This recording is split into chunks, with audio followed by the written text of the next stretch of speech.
J'apprécie beaucoup l'attitude de Thomas. Aujourd'hui, c'est le dimanche de la miséricorde divine.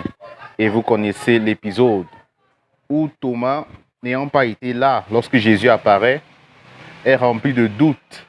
Il voudrait toucher du doigt les blessures du Seigneur. Il voudrait voir de ses yeux le Seigneur lui-même.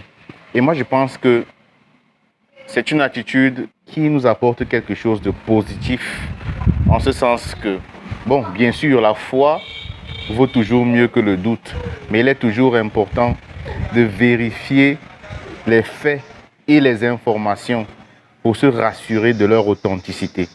De la même manière, il est toujours important de toucher du doigt les blessures et la situation des autres pour arriver à mieux les comprendre.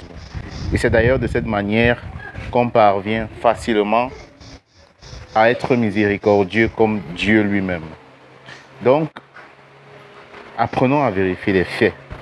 C'est essentiel pour notre vie quotidienne, c'est essentiel pour un meilleur vivre ensemble dans nos relations interpersonnelles. Et bien évidemment, cela nous permettra d'éviter les décisions hâtives, les jugements hâtifs non fondés, les préjugés et les problèmes gratuits.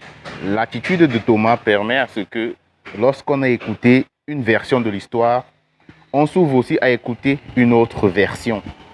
Cela nous donne un certain équilibre lorsqu'il s'agira de la prise de décision.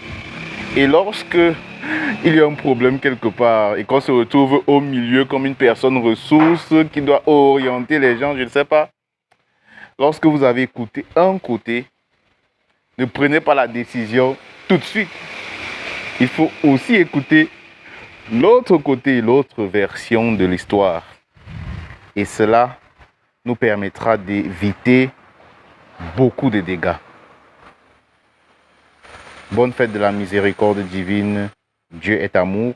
Pour vous servir, je suis le Père Raphaël Beyene, missionnaire Oblat de Marie Immaculée.